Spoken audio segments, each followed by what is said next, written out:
जय श्री राम। जय बाबा नीम करोली जी की। हमारे बाबा नीम करोली जी का स्वरूप, हमारे बाबा नीम करोली जी ऐसे थे कि उन्हें आपके इस जीवन की तो फिक्र थी ही, साथ में ही उन्हें आपके अगले जीवन के बारे में भी फिक्र हुआ करती थी। ऐसी एक कहानी मैं आपको फिर सुनाता हूँ।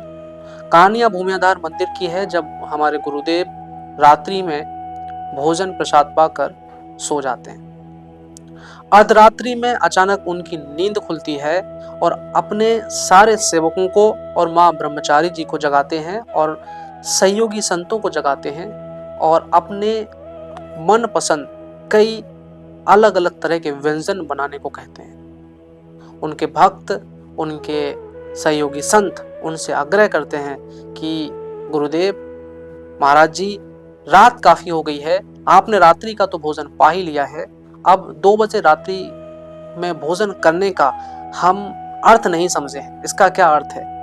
यह भोजन करना ठीक नहीं होगा, आपकी सेहत के लिए भी और आपके धर्म के लिए भी। बाबा यह सुन के नाराज हो जाते हैं। तुम लोगों को नहीं बनाना तो मत बनाओ, मैं खुद ही चला जाता हूं बनाने के लिए और खुद बना के खा लूंगा। बाबा के सेवक, बाबा के सहयोगी संत, बाबा के भक्त थे, बाबा की आज्ञा का हमेशा पालन करते थे। सभी लोगों ने खाना बनाया। खाना बनाने के बाद बाबा ने रात्रि के 2 बजे चाव से भोजन किया और सो गए। 2 दिन बाद बाबा के पास एक पत्र आता है और उस पत्र में होता है कि बाबा का एक विशेष भक्त इस दुनिया को छोड़ के चला जाता है। बाबा ये बताते हैं कि उस भक्त के मन में विशेष भोजन करने की इच्छा रह गई थी, मरने से पूर्व विशेष भोजन करने की इच्छा रह गई थी। अगर मैं भोजन नहीं बनाता, भोजन नहीं खाता, भोजन नहीं ग्रहण करता, तो उसको दोबारा से इस पृथ्वी लोक पे आना पड़ता।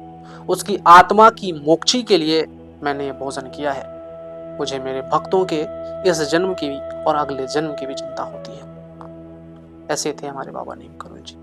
जब भी हम इन कहानियों का जिक्र करते हैं, जब भी हम कहानियों के बारे में आपको बताते हैं, तो ये मैं चीज समझ सकता हूं कि आपको भी इस कहानी को सुनते हुए रोम रोम खड़ा होता होगा। ऐसे ही मेरा भी इस कहानी को बताते हुए रोम रोम खड़ा हो जाता है। जय बाबा नीम करोली की।